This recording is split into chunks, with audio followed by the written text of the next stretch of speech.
Sports too. Knows about the grind. Yeah, the bubble grind. Now we have a guy that could probably get in there if you... It's game day. The Edmonton Oilers hit the road once again.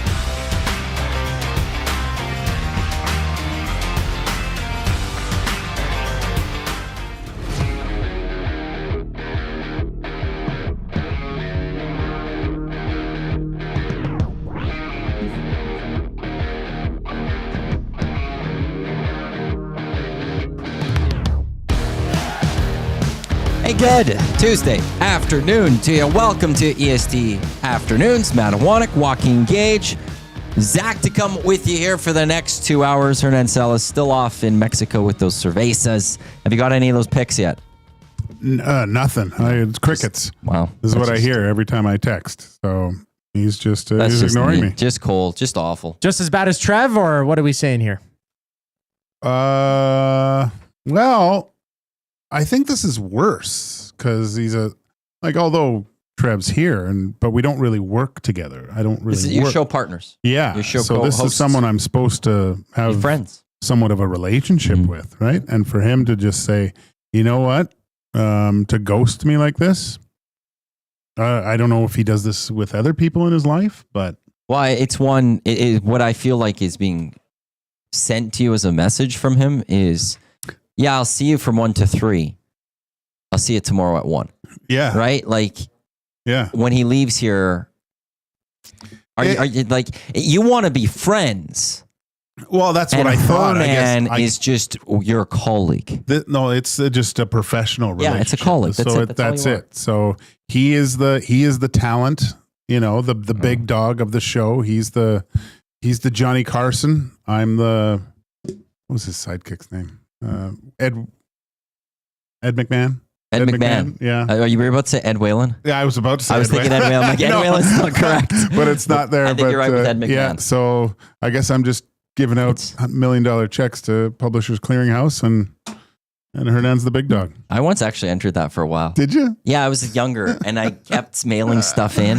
I got through like 4 or 5 mailing things and found nothing's happening. And I haven't won yet. They keep sending me, at least knock, but be like, oh, you're not eligible anymore. Like you've missed out on the competition. Oh, like really? You've qualified. You're down to the next round. Like when is this going to end? Like either tell me I've won or not. I'm getting tired of this. Young, naive Matt. On the show today, lots to get to. The Edmonton Oilers now know that they're off to LA to start their playoff series against the LA Kings in the first round. What's happening with Darnell Nurse? He's got a hearing later tonight. Lots to get to on the show today as well. Coming up at 1:45, Josh Lewenberg from TSN. He's going to stop by as we're going to spend just a few minutes recapping and looking back on the Toronto Raptors season and look ahead to what their season might be next year. At 2:05, Daniel Nugent-Bowman from The Athletic will stop by to talk about the Edmonton Oilers. They had an optional practice earlier today. Only 4 guys were skating. A couple comments were made in that one as well, but we'll get Nugent-Bowman's thoughts on the Oilers-Kings first-round matchup and everything that happened last night. We've got heat and smoke in the second hour. Last week, Hernan came in guaranteeing a victory against me. Oh, did he? I went 3-0. Oh, gosh. He didn't get 1 right. I got 3 right out of the 8 questions were asked. I almost got the 4th one right. I was debating between 2 players, but just absolutely obliterated Hernan Salas. He's he takes that really seriously too. Like he gets a game face on. I think it's kind of a nice little fun thing, but it was Well, I didn't feel like it was a nice fun thing. Like he came in like, I'm going to beat you. I'm going to take you down. So I was like, okay, this is an actual challenge here.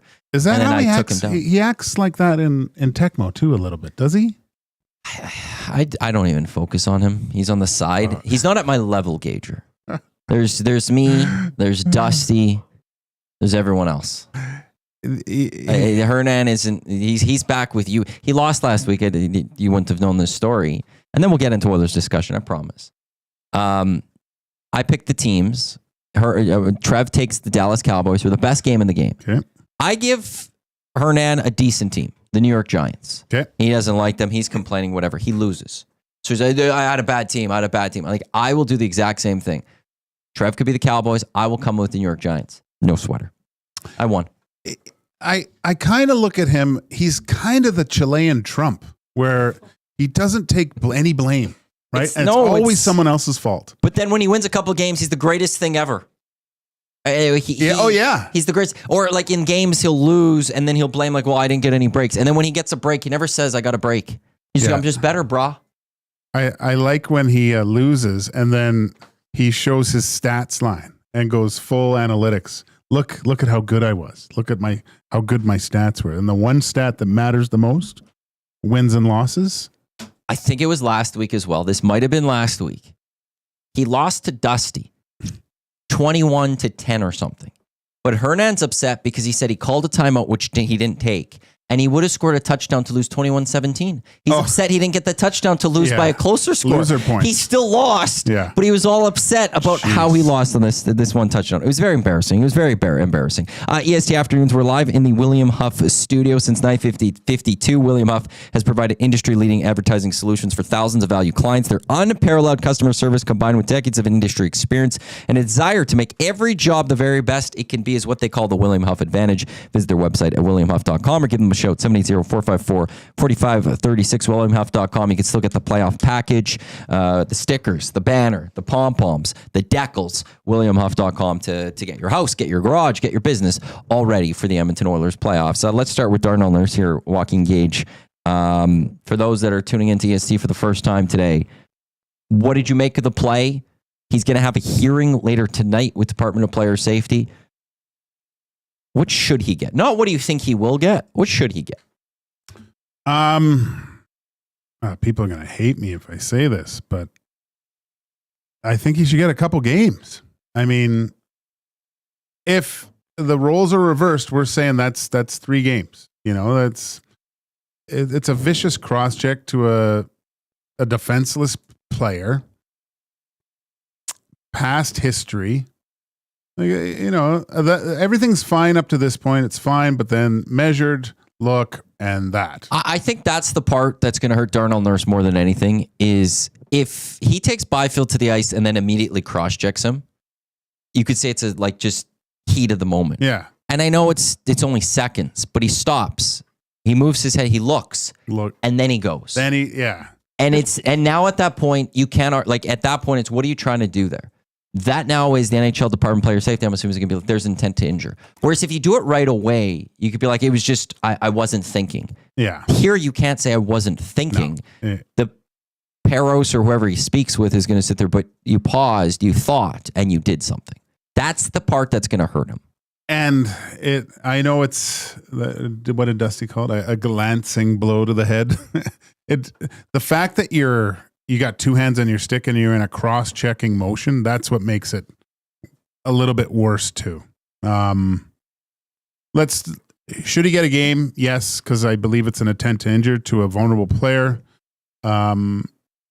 If they give him 2, would I be surprised? No. Well, it's, and the hangout today was trying to play devil's advocate. What would the rationale be from the NHL if they go 2? Because I think you brought up a good point on the morning show today. Regular season, if this is game 40, it might be 2 games. Yeah. Playoffs, it's 1 game. But you're right on that edge where you can't give 2 regular season games. Yeah. But if you give him 2 games, it's a regular season and a playoff game. And it's, how do they balance that? I think the things that hurt him, one is the playoff. It's his history. But I think the other one is if they're if they actually want to send a message, having him rest game 82 isn't a message. No. That's help. Yeah. That's, well, he might not have played anyways type thing. Whatever, he's sitting in nothing game. Yeah, he loses a game check. But, I don't think that's, 9.25. I don't want to, beat Darnell Nurse. I don't think he's going to be hurting as much from a single game check type thing. You give him the 2, you're sending a message to him. You're sending a message to George. You're also sending a message to LA King saying, we're watching this series. Now, do I think he should get that? I don't think he should lose a playoff game. But I can see that that's what the NHL will do.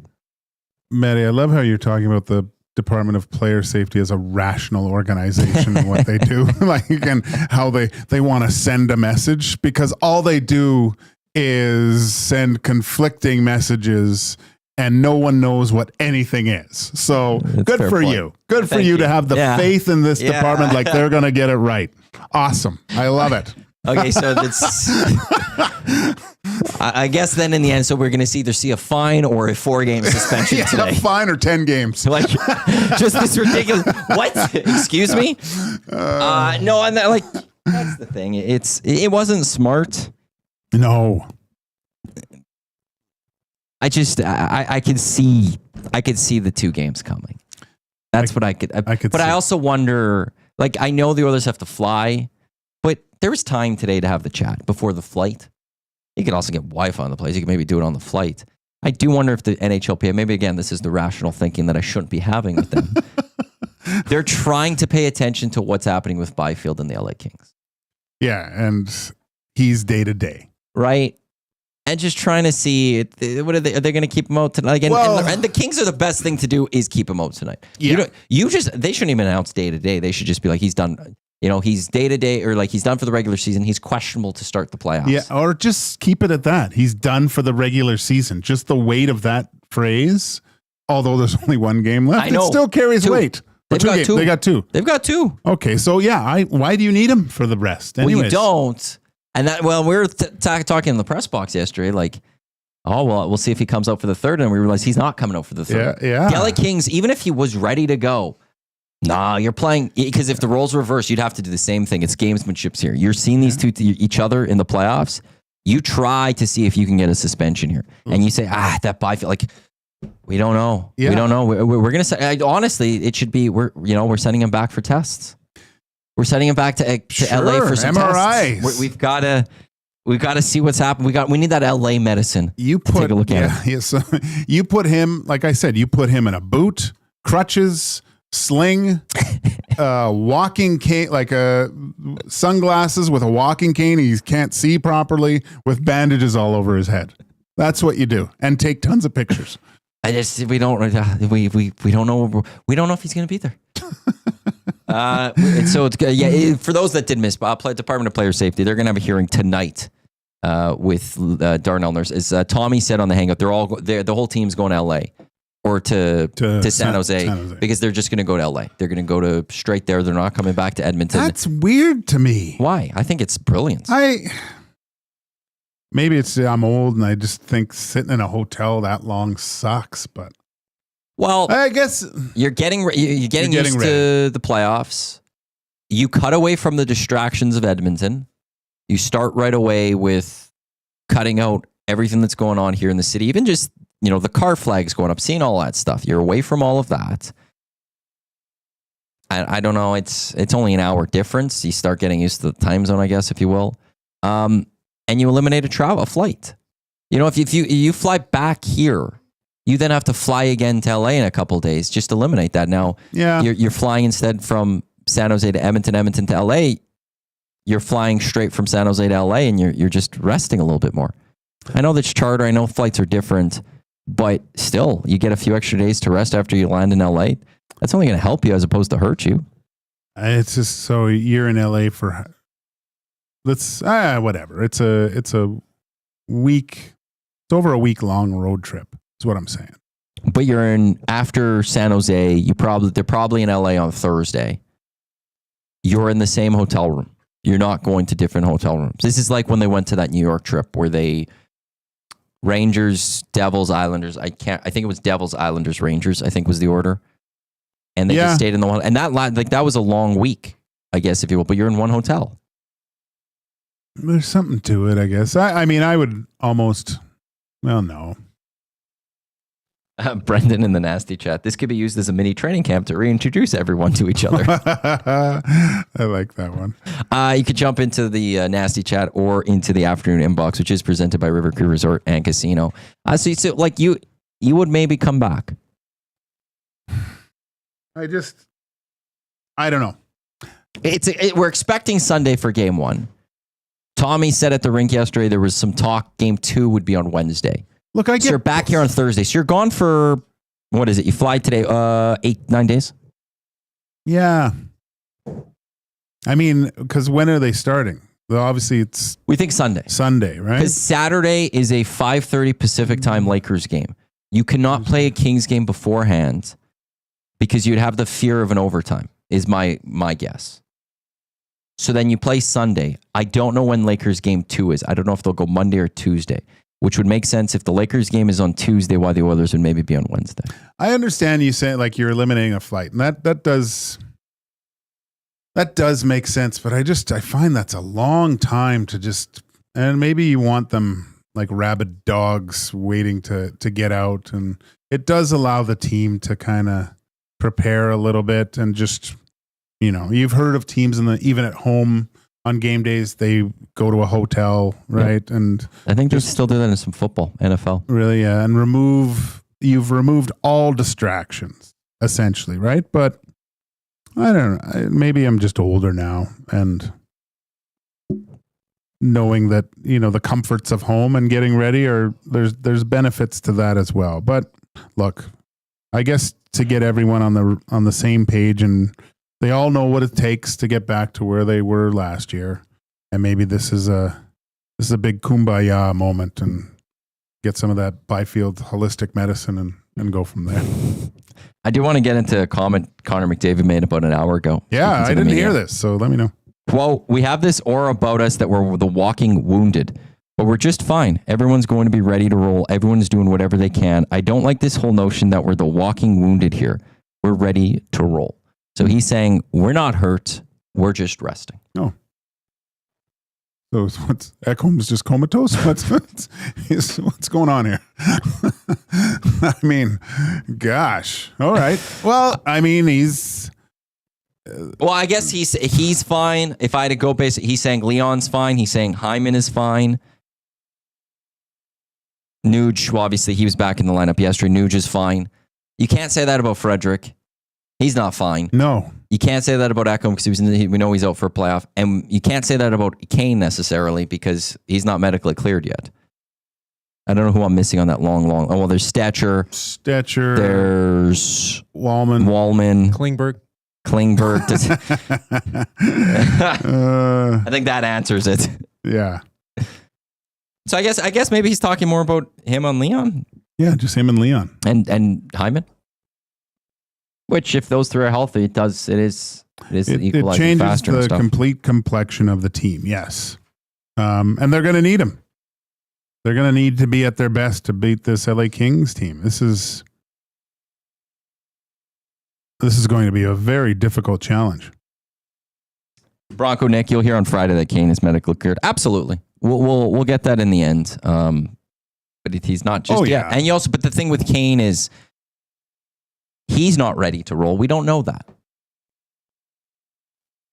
He hasn't played hockey since the Stanley Cup final last year. Like that's you're not just jumping right into an NHL game. You're jumping into a playoff game against an LA Kings. Yeah. Now, maybe he's that lion in a cage or whatever that's ready to roar and like wants to like go beat up whatever LA King is in front of him. But beyond, like I'm just not confident to say he's ready because we haven't seen him, and I will be just have my caution when it comes to what we're getting from Evander Kane right off the bat. It might take him a few games to ease into this. If we really want to see how Kane's going to play, I suggest we all go out to the ranch and watch Dusty play golf, to say, because the comparisons will probably be pretty close. They're both not going to be that good. Well, he's on the tee box. His tee time is 120. Yeah. So he's up there. He's ready to swing. He hit the mats yesterday. Yeah. And was awesome. That's what he said. Yeah, the mats mask your mistakes. They do. So, I don't know, hole one, he's a lefty. Either he's going into the drink on hole one at the ranch, or do you remember hole one? Yeah. So it's that uphill dogleg left. Yeah. There's all those trees far left. You think he bombs it right past that thing? Full slice. Oh. Like it's where like 1 in 10 kind of. He's right in the middle in those trees, and he's not even close to the hole. The only good shots I've hit on that hole are I've gone into that far bunker, like I've crushed it into that bunker. Oh yeah, yeah. Or I duff it and I'm on the hill somewhere, which sucks. It's been a while since I've played the ranch. I'm looking forward to playing the ranch this year. He's Joaquin Gage. I'm Matt Iwanyk. Zach to come on the other side of the camera. When we come back, we'll continue our Oilers discussion. Reminder, coming up at 1:45, Josh Lewenberg from TSN to talk some Raptors. At 2:05, Daniel Nugent-Bowman from The Athletic. Also, we have Heat and Smoke. This is EST Afternoons here on Edmonton Sports Talk, your clear choice for Edmonton sports. We are back after this break and a Zach to come sports update.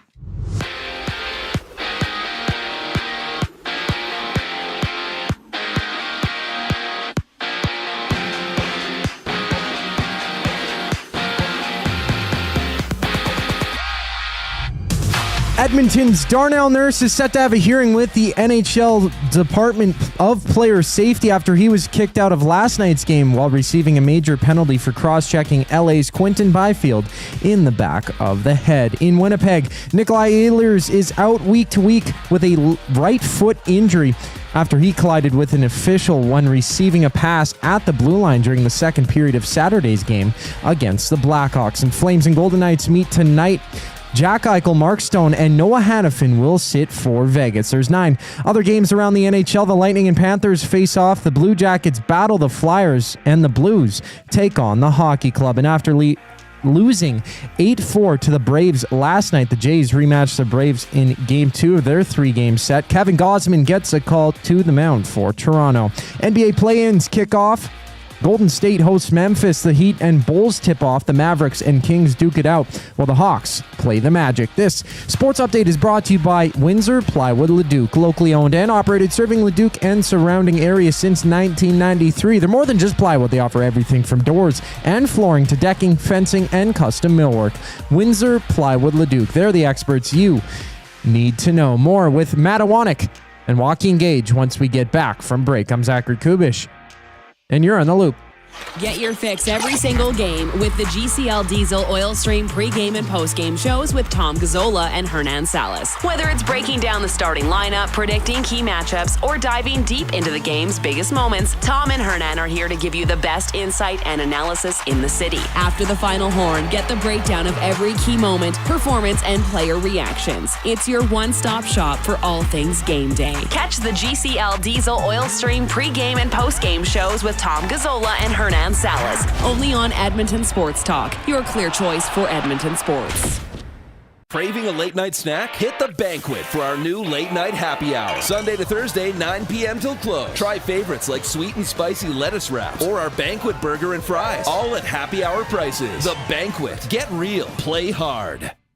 Since 1952, William Huff has been the heartbeat of Edmonton's advertising world. From humble beginnings to a citywide powerhouse, we've been the go-to for signage from print to design and installation. Partnering with Edmonton's top sports franchises and major events, we've helped shape the city's global reputation. Our secret? Unmatched customer service, decades of experience, and a passion for excellence we call the William Huff Advantage. Visit us online at williamhuff.com. Downsizing, upsizing, or staging your home to sell? Sentinel Storage is Edmonton's team for affordable storage solutions. Try 4 weeks free. Details at sentinelstorage.ca. Sentinel Storage, proud partner of the Edmonton Oilers.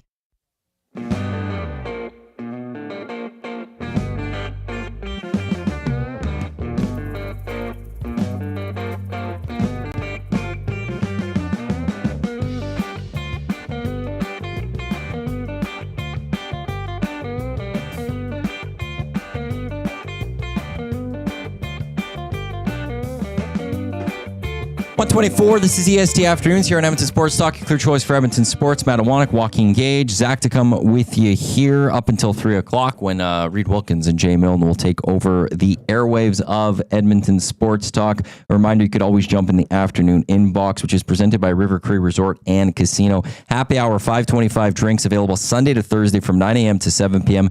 The Kitchen Restaurant, Sundays and Mondays, 50% off the entire menu. Available Sundays and Mondays from 5 p.m.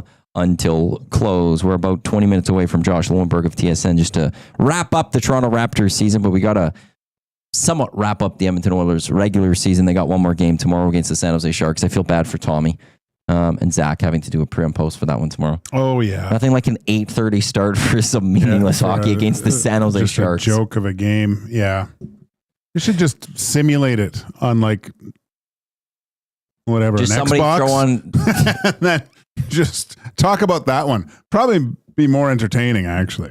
What did you make of Dano's comments yesterday during the game? Just sending the little spice into what's going to happen. I also don't think he was wrong. No. Right? Yeah. Like the B team, there's nothing the Oilers can do. That is a B team. I don't know how that's bulletin board material. No. They made fun of us? Come on. Well, they hate each other. You heard Fogel. I think we all said it before. Like he was being said on the postgame show yesterday. Even like this isn't the team we're going to see in the playoffs. Clearly, it's a B team. Yeah, and we talked about it on the on the show yesterday, people were like, yeah, you go take a run at Kemper. we're talking that with the physicality. People want to see the Oilers just be physical and send a physical message to the LA Kings. Of course, that's what we saw. Yeah, and nothing he said was wrong. No, not at all. I think it was more that. Did you see that interview months ago that Fogle was doing with I don't know. The was inside, that months ago? I think it was. Yeah, because I saw it a couple weeks ago, and I don't know how it was old a while it was. ago. Okay, it's older, but where he said he hates the Oilers. He hates the Oilers, right? So, I think that's more bulletin board material than what Danault said. That's sure. It might rub guys that are on the B squad the wrong way. Then do something about it. Get off the B squad. Be on the A squad. Well, problem is they might not be able to get on the A squad if everyone comes back. You know what I'm saying? Well, I know, but that's the thing. Like who's going to be upset about being called B squad? That's going to be able to have any sort of meaningful impact in a series. What, Connor's going to come back like he called these guys B squad? How dare he? I don't think that's. I don't think that motivates. That's his focus. That's not his focus. Is getting past the first round again and beating these guys. So. Does anything from last night play into this? This series to you? Or was it just again? It was an A squad versus a B squad. To me, I think it gives a little bit more confidence to the LA Kings. I know it's not the team, but they did spank them 5-0. You're going to feel better about yourself. 2 straight shutouts against this team. Yeah, exactly. So this is from a goaltend, looking at it through a goaltending lens.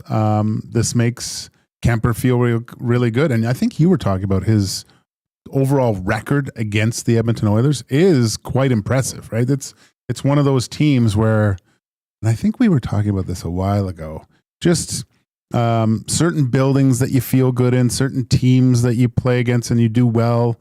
There's just something about that as a player, as a goaltender, as a coach too. You just have success against a certain team, or you just, it feels comfortable playing against these guys. And Darcy Kemper has done well against the Edmonton Oilers, especially the last 2 games where he's looked really, really good. And although there's, he didn't have Connor and Leon, he made everything look pretty routine.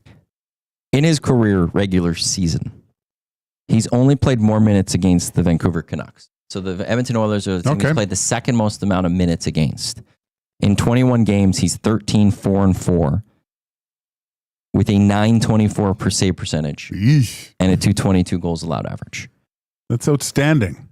If we go into the playoffs, he would have only seen the Oilers in that first game until he got poked in the eye. Right. He gave up 3 goals on 13 shots, had an .813 save percentage in the Avs 8-6 win over the Edmonton Oilers. So really not much playoff history there. No. So he's got against him, and it's not a small sample size. And when you're going to go with that, there's going to be a lot of games there against Connor McDavid on Leon Draisaitl. And he has a really good record. Now, the flip side to all of that, though, is Stuart Skinner. And when I pull up his career stats against the LA Kings, I don't know who he's played the most minutes against. 566. It's the second most. Stuart Skinner has played only regular season, if I'm looking at this correctly. The Seattle Kraken in more minutes, total time on ice. Okay. So the LA Kings, second most. At 10 games played, he's 6-2-1 with a .941 save percentage and a 1.91 goals allowed average. Well, let's hope they start Skinner then, I guess. Well, I know there's a lot of questions. Like in his first series against the LA Kings back in 2023, I'll just run through his save percentages. I can't do the combined. 886, 917, 903, 727, 830. Oh, here it is. Hit an .890 save percentage his first career against the LA Kings. Then in the second series against the LA Kings, if I can use Hockey Reference a little bit better, hit a .910 save percentage last year. But he was 4-1 in that series. So in the regular season, Skinner has a good record against the LA Kings, but Darcy Kemper has a really good record against the Edmonton Oilers with different clubs. So he's going to be feeling good going into that series. That's what I mean. And then last night doesn't hurt at all, although he came out. But this is going to be I'm interested. selfishly, I would have loved to have seen two healthy teams go at it because I think this could be a really fun series to watch. What I'm worried about is obviously what we talked about yesterday with the loss of Matthias Ekholm and who's going to step up and what does the health look like on that left side. So many question marks going into this. So what's going to happen with Darnell Nurse? I'm sure that's going to be a big topic of conversation this evening once we find out what his punishment is going to be, right? But the flip side to the injury thing, though, is the LA Kings can sit there and say, we've been hurt a number of times of these past few years. We've been without Doughty a bit. We've been without some of these guys. Now, it's an equalizer and stuff. Even then, even with Doughty when he was injured, I don't think he pushed the need. Obviously, they did go to a Game 7 one time. Yeah. They had some injuries that year. Oh, right. They did, too. But didn't Leon was injured that year, too, wasn't he? He got hurt. Mikey Anderson hurt him. Mikey Anderson bulldogged him to the ground. On an ankle that was already messed up, too. Ooh. Game 1 is just... I usually don't care as much about a Game 1. There's a long series to me to go. But I think this one, I almost will feel like whoever has Game 1 has the edge to win this. Oh, series. Really? I think if the Oilers win, they get that home ice advantage back, and the LA Kings go, what do we have to do?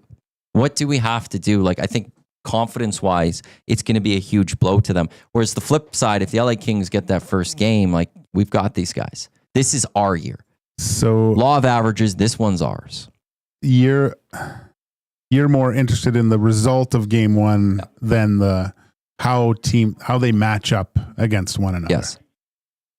Dusty, I think they're too fragile, the Kings. There could be if they lose. Dusty said asked a kind of interesting question.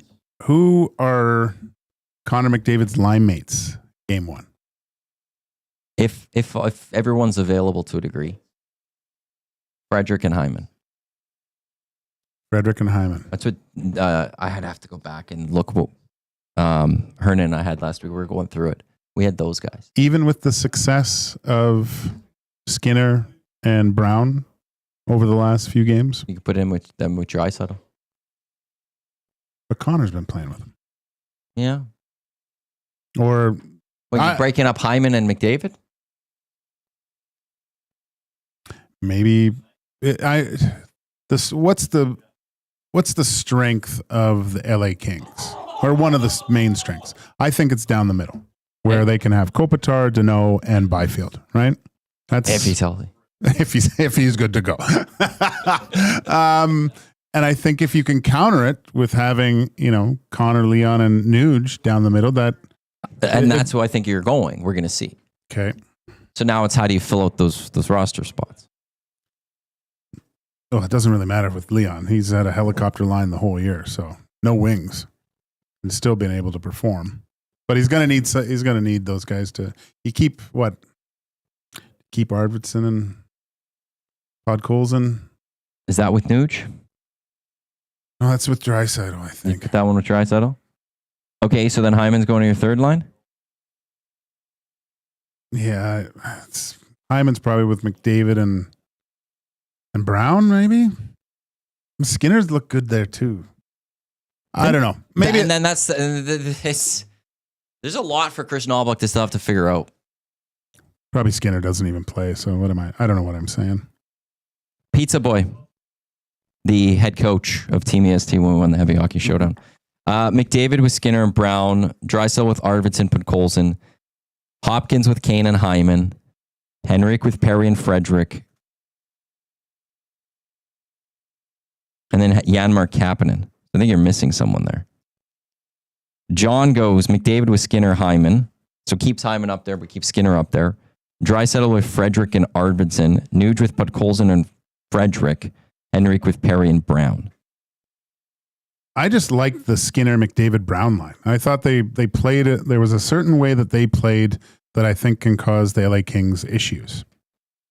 They were very aggressive, forward checking, causing turnovers in the offensive zone. I haven't seen that from a line that consistent. I think there's something there, and it just allows you to. I mean, this is the problem with having guys injured for so long and not being able to put these recipes together to see what you have. That's and the playoffs are just not the place, I don't think, to start trying to find chemistry. So what? McDavid, Draisaitl. So load them up. Just put them together and see what you got there. Knobloch knows what he's got with that one. Oh, shoot.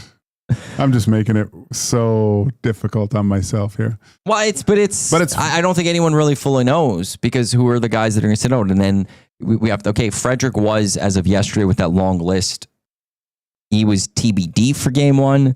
So what if he's not ready? How do you play this up? But when he is ready, what do you do with him? Yeah. I mean, could you go Draisaitl with Kane on a second line?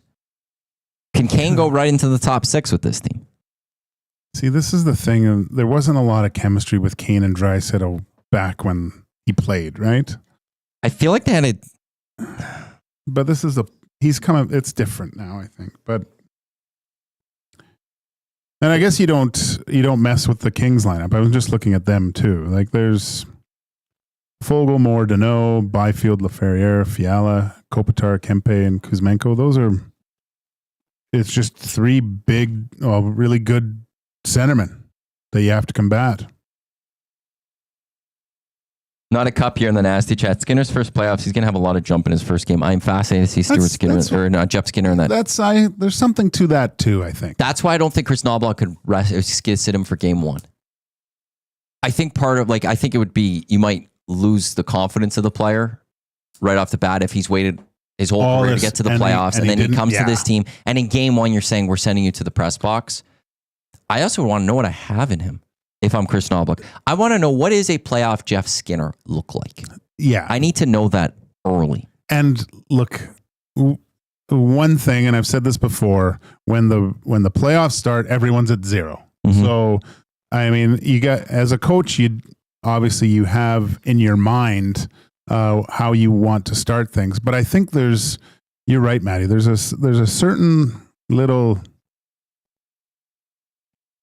thing there with Skinner not playing a playoff game with over 1,000 NHL regular season games. That's going to have him. He's going to experience something that he's never had in the NHL, and that's very uncommon for a guy that's had a lot of success. Mm-hmm. What was the reason you picked him up in the first place? Wasn't to have an outstanding regular season.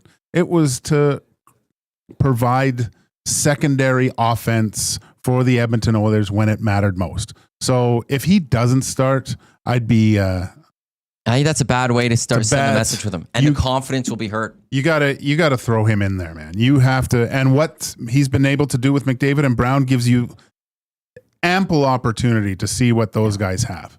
Yeah, I think you just got to do it right away and see where he is. And if you're just Chris Knobloch and eventually you want to sit him in the series, you can go do that. But at least he got that playoff game, and then you saw that, he didn't produce. Or maybe he goes out and Jeff Skinner is actually this unbelievable playoff monster who's going to, put up 20 goals in just the playoffs alone. Because it's a switch too. The amount of sacrifice that goes on in the playoffs is way different than the regular season. And maybe that's what unleashes Jay Skins, as I call him. Keep those comments coming into the nasty chat or the afternoon inbox, presented by River Cree Resort and Casino. On the other side of a break, we're going to speak with Josh Lewenberg from TSN just to quickly wrap up the Raptors season. We'll continue with your thoughts as well. He's Joaquin Gage. I'm Matt Iwanyk. Here's a Zach Koob sports update with you here on Edmonton Sports Talk, your quick choice for Edmonton Sports.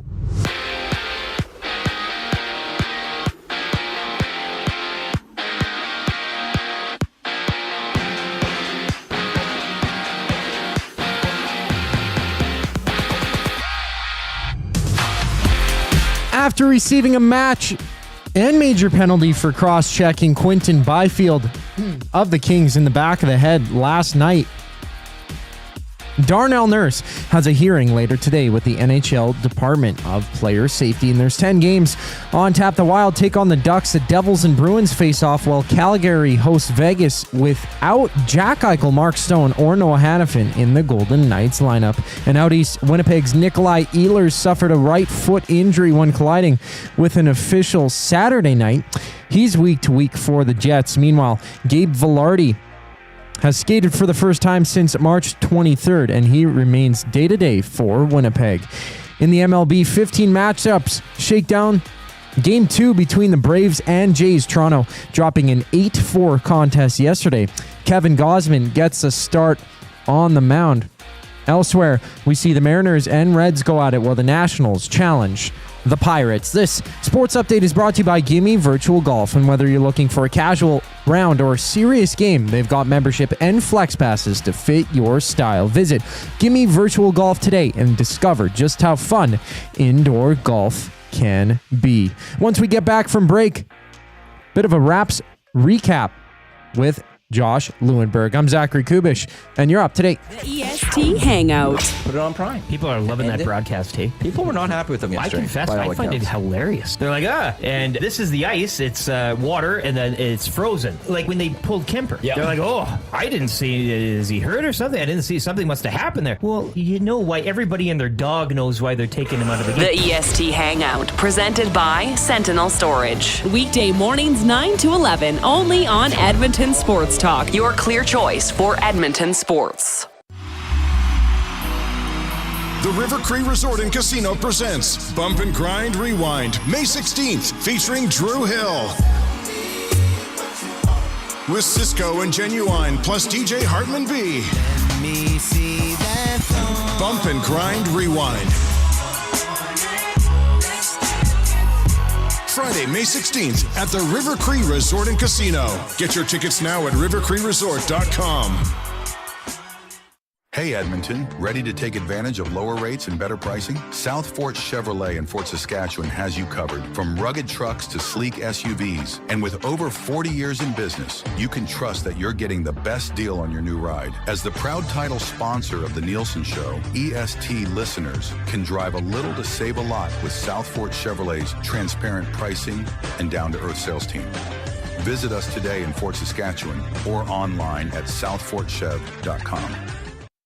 Looking for quality building materials and friendly advice? Visit us at Windsor Plywood Leduc, family owned and locally run since 1993. From interior materials for doors, flooring, baseboards, and all the finishing touches to all you need for your outdoor projects like cedar lumber for decks and fences, plus all the plywood you'd need. Our full-time on-staff carpenter can help with anything odd-sized or custom, and from domestic hardwoods to exotic selections, we've got you covered. And if we don't have it, we'll track it down for you. Windsor Plywood Leduc. We're the experts you need to know.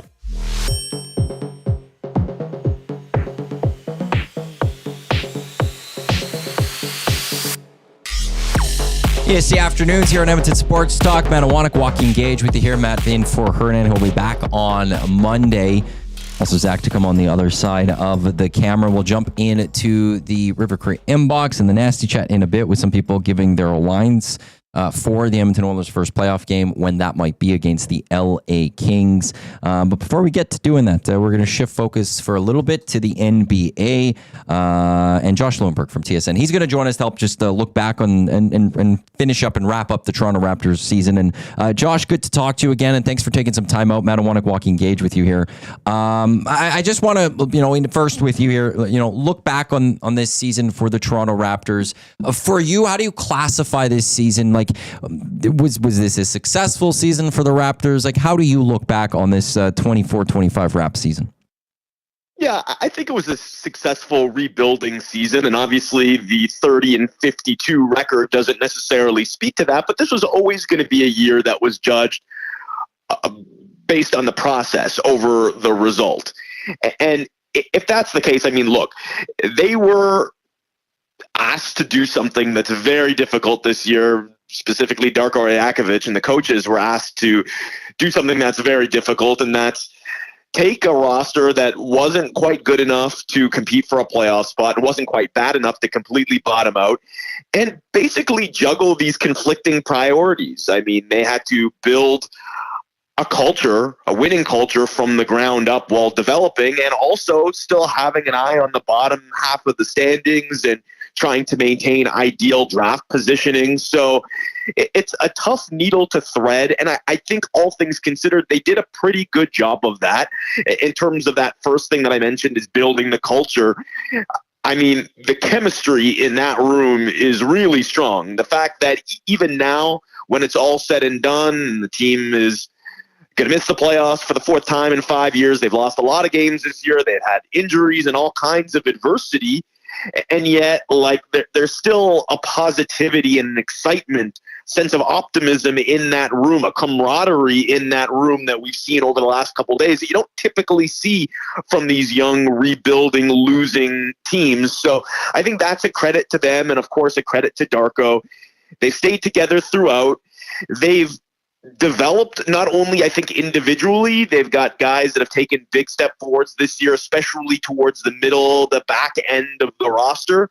But even collectively as a group, I think it's encouraging that they've clearly bought into Darko's system. Defensively, they've been far better over the second half of the season. Offensively, it's the second year in a row where they've set a franchise record in assists, so they're playing the way that Darko wants them to play. I think if there are any concerns, it would be in the development in the top half of the roster. Scotty Barnes had an up and down season. And then Emmanuel Quickley, of course, the two guys that they spent a lot of money on in the offseason. Emmanuel Quickley's season was basically negated by injury, at least the first half of it. The second half, he never really kind of got into the groove that I think a lot of people were hoping that he would be in, take the step that he might take in his second year with the Raptors. So I give him an incomplete there, and I just look at it and say, like, okay, well, do we feel much better about those two individually and as a duo than we would have, say, last July when they got their big contracts? I think that's the one area that really stands out. But apart from that, like, I think they checked off a lot of boxes this season and can feel pretty good about where they stand going into an important offseason and then an important season next year where they're well positioned to take a big step forward. Josh, you mentioned Scotty Barnes. Darko had some good comments about his leadership qualities. An up and down season. What does he have to do in this off season to kind of fix those areas, and his consistency kind of that biggest piece of the puzzle for Scotty Barnes? Yeah, well, look, I think his season is better than a lot of people might think that it is, or certainly the numbers indicate that it might be. I mean, you look at the numbers, at least offensively, and yeah, like, they're pretty similar to what they were last year, at least on a per minute basis.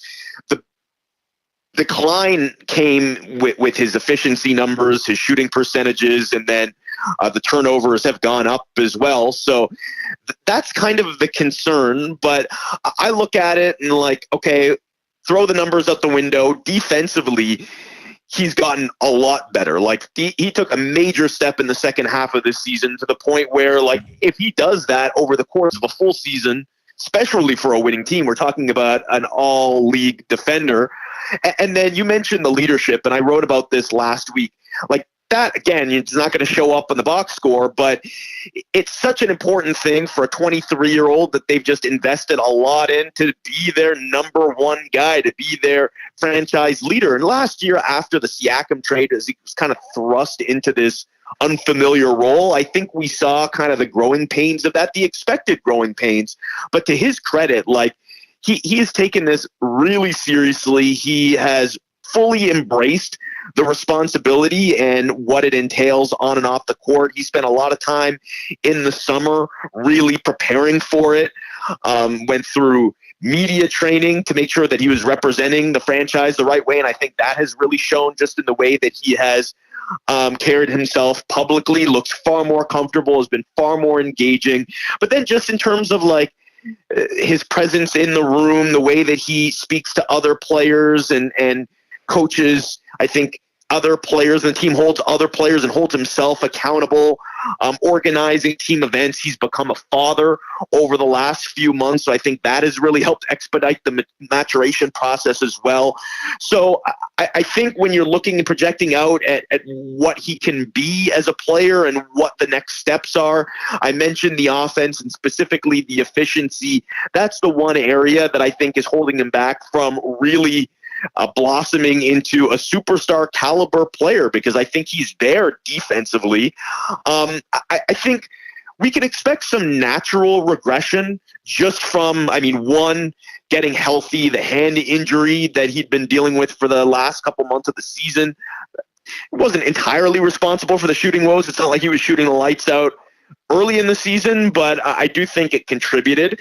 And then having Brandon Ingram on the floor next year, I think will help too, just in terms of taking some of the pressure off, making sure that he's not the only guy that the defense is keying in on. That should give him some space to operate. But at the same time, like, shot selection needs to be the focus here this summer, is really honing in on like what's a good shot for him, what's a bad shot for him. He talked yesterday about how this was kind of like an experimental year for him, just throwing a lot of things at the wall and seeing what sticks.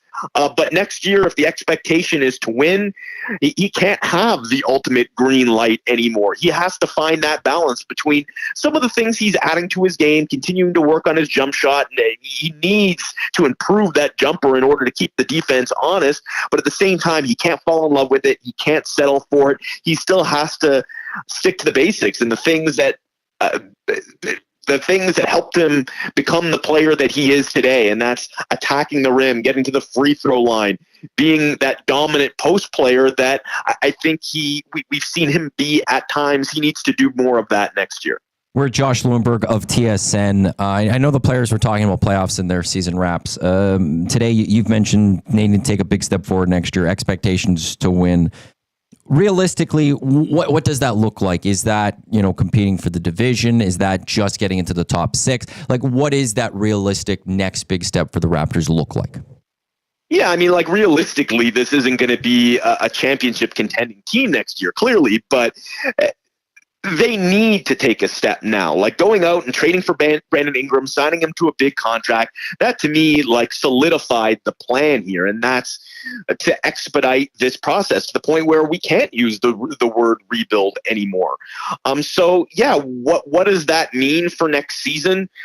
Like, clearly the rubric has changed, right? The grading system is different. It's no longer process over results. The results matter.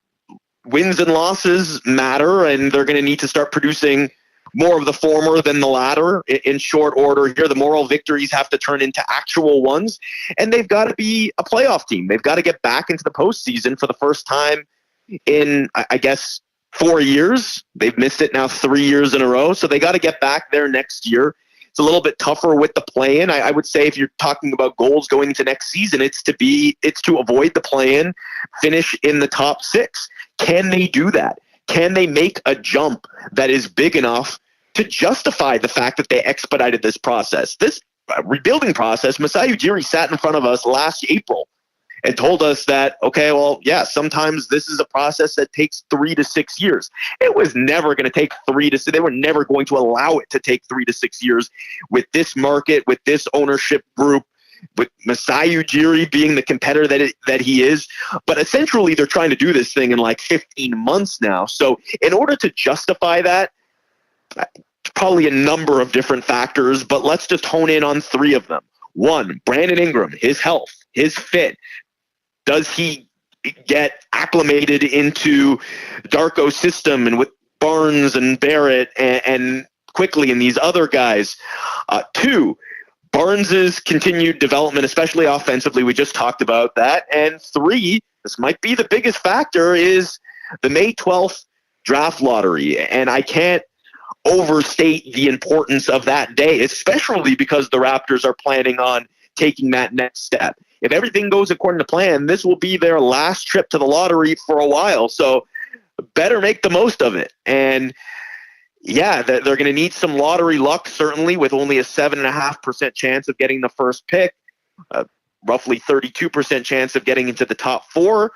So cross your fingers there. But regardless of where they end up, they have to hit on what should be a top 8 pick at worst, because this is a new NBA with the new CBA kicking in, and teams penalized for going over the luxury tax, and the Raptors are going to be pretty close to it already. Like, it's tough to build sustainable winning teams.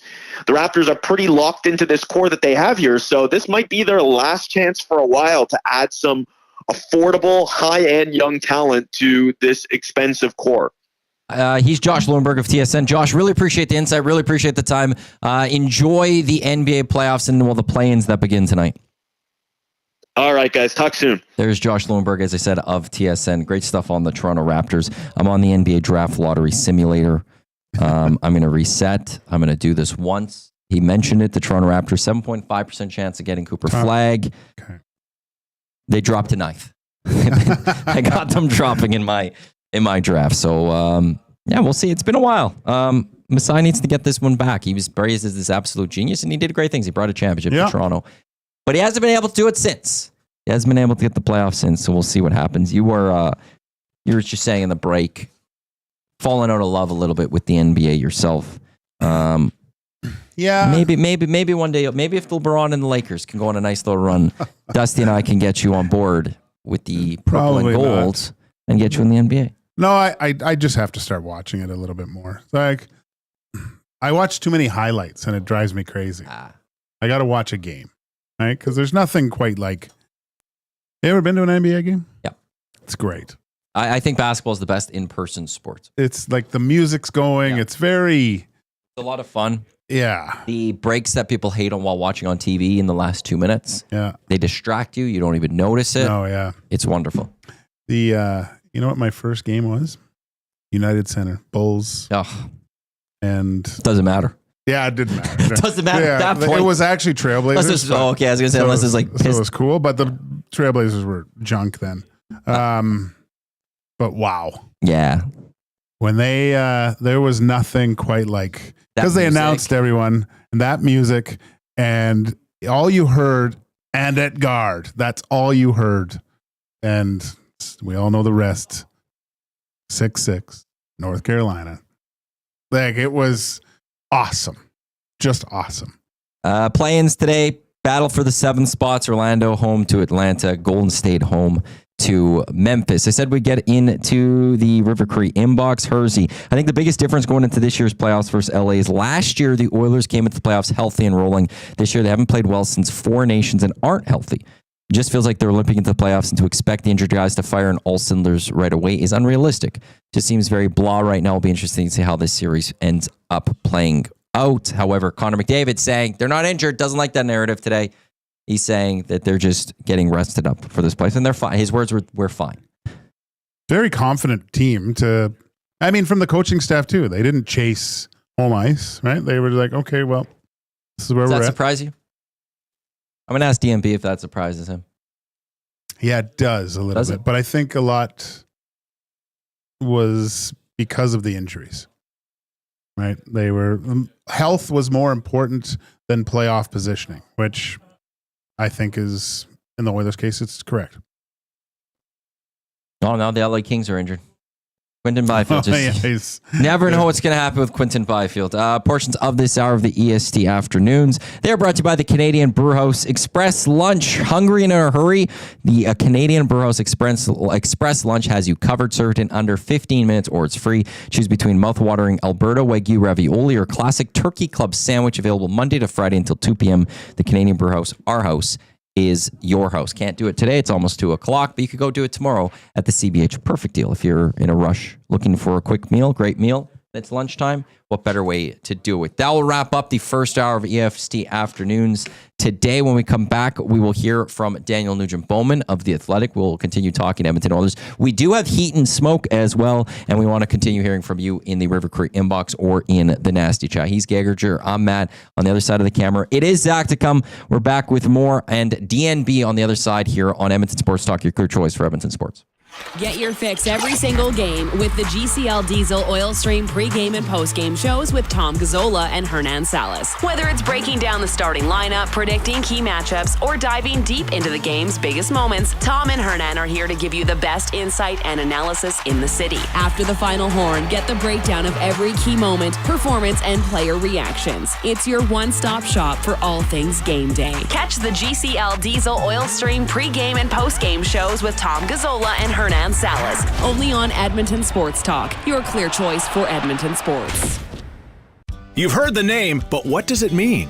For over 66 years, William Huff Advertising has supplied signage from screen printing to digital to LED with design, production, and install in-house. It's a one-stop shop for all your signage needs. Edmonton owned and operated, William Huff has been trusted by the biggest companies and teams in the City of Champions and many others across the country to do the job. If you're looking for a way to get the word out about your company or event, they are the answer. Go to www.williamhuff.com. Their results speak for themselves. Celebrate your birthday at the Banquet Bar. Enjoy great drinks, amazing vibes, and unforgettable memories. Download the Banquet app and get a free pizza pie on your birthday. Book your party today at thebanquetbar.com. Looking for a winning strategy for your retirement? Contact me, Joaquin Gage at K4 Financial, where expertise meets dedication. I will always look for a careful approach to your retirement, ensuring your financial future is secure. From tailored strategies to clear, actionable advice, I'm here to guide you every step of the way. Don't leave your future to chance. Get in touch with me, Joaquin Gage, today at k4financial.ca or email joaquin.gage@k4financial.ca to start planning for a brighter future and a more secure retirement.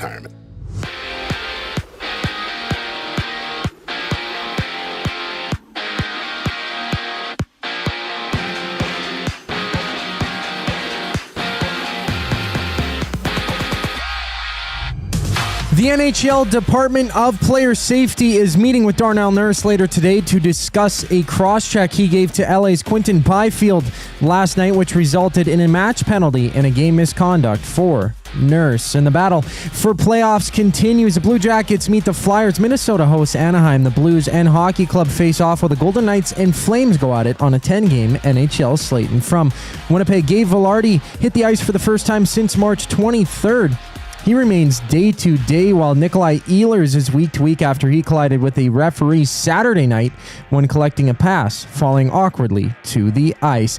After losing 8-4 yesterday, Toronto rematches Atlanta in Game 2 of their 3-game set. Kevin Gausman takes the mound for the Jays. In the NBA, there's 2 play-in games tonight. Grizzlies and Warriors tip off, and the Hawks meet the Magic. I'm Zach Koob Kubusch. That was your sports update. The second hour of EST Afternoons starts right now.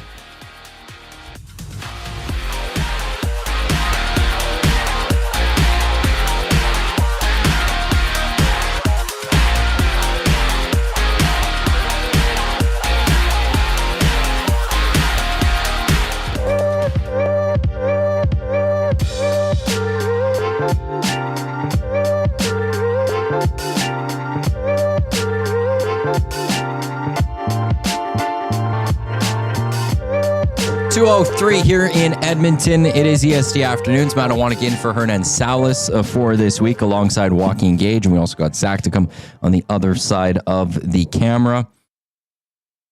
Minutes away from Daniel Nugent-Bowman of The Athletic joining us to talk some Edmonton Oilers. We do have Heat and Smoke coming up in this hour. We also want to hear from you in the afternoon inbox, which is presented by River Cree Resort and Casino.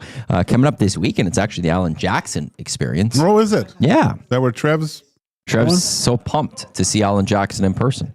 I mentioned it yesterday. Elton Ron, the tribute to Elton John, coming up May 3rd. May 15th, Los Lobos. Aren't they La Bamba guys? According to Hernan, yeah. Get your tickets now at rivercreeresort.com or at River Cree box office. Lots of great shows coming up, and we talked about it yesterday. ZZ Top is coming as well. Quickly in the River Cree inbox, Jeff Skinner is also bought out of his previous contract. Most guys would be happy to be in the league. If he can't handle being scratched again, then I can't see him getting much of a look on another team. That comes from Deaky Sparks. Yeah, I think for the course of this season, he could handle it. But I think it'd be tough if it's the first game of the playoffs. This is why he never came been here. there why you came here, 1,000 games played, just to have the coach say, I don't have any faith in you. You're sitting game one. When you have to, because you will put him back in the lineup. You've rattled his confidence in such a way that I think could you're going to get less out of him than if you start him in the playoffs, in my opinion. Yeah, he didn't come here for the money. Like, this guy is a guy that's earned over $100 million over his career. This was to play in the playoffs. I have to expect, because you would have seen some other things, off ice things, said things wrong. Like, all arrows show to that this guy's been a really good teammate. Yeah. I would have to agree. Daniel Nugent-Bowman in the Athletic. He now joins us. Daniel, thanks for the time. I just want to get your thoughts initially on what we saw last night with Darnell Nurse and Quinton Byfield. He'll have a hearing later today with the NHL Department of Player Safety. Your thoughts on the play, and what do you think we might see from the NHL Department of Player Safety in terms of any sort of punishment handed down to Darnell Nurse?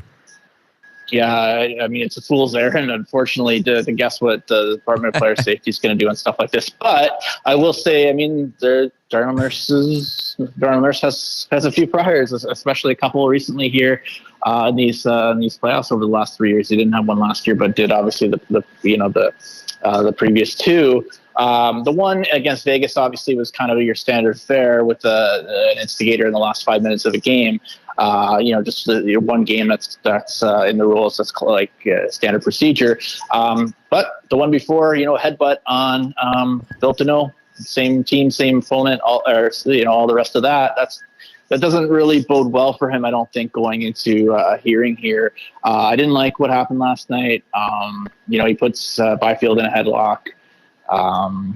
Gets him onto the ice. I mean, the cross-check wasn't the most vicious thing I've ever seen in my life, but it was to the head neck area against a player already down on the ice, a player that he put down on the ice. So, he already got 5 in a game.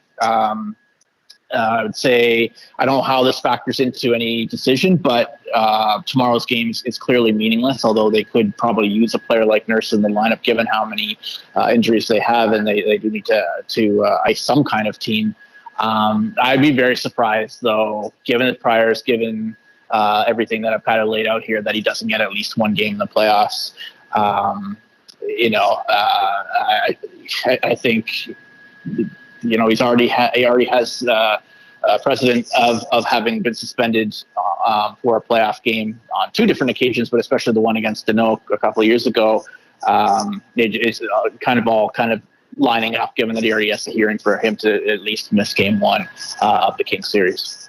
Daniel, so let's look ahead to game 1 against these Kings. Who do you think has the advantage? And maybe taking into account last night's game, the Kings 5-0 win, feeling good about themselves. They're healthy, except for Byfield, obviously. But or do the Oilers coming in, and you had Connor McDavid today saying that we're healthy, we're ready to go, we're all in this and ready to roll. Who has the advantage, do you think, going into game 1? It's hard to know. I would say last night I don't think matters at all for a couple of reasons. One, I mean, regular season and playoffs are just a different beast. You look at what happened, last year with the Jets, for instance, kind of dominating the Avalanche, and they kind of beat them in a similar fashion, at least on the scoreboard. I don't know what the quality. I can't recall the quality of the lineups in that game, but I think they won something like 6-0, and then the Avs knocked the Jets out pretty easily.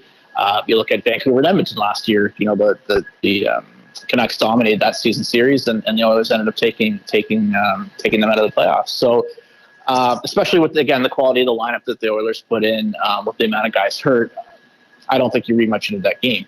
Now, what you do want to know is who's actually available, who's actually ready to play at or close to their fullest capacity in game 1 and throughout that series.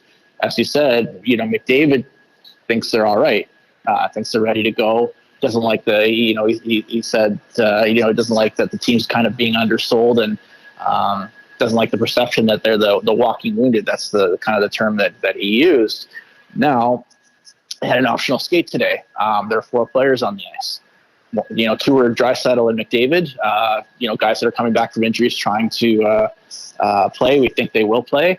Then there's Quinn Hudson, who's ineligible for the playoffs, and John Klingberg, who's been out for quite a while here with a foot injury. But there are a lot of guys who weren't on the ice. No Trent Frederick, no Jake Wallman, no Evander Kane, no Zach Hyman.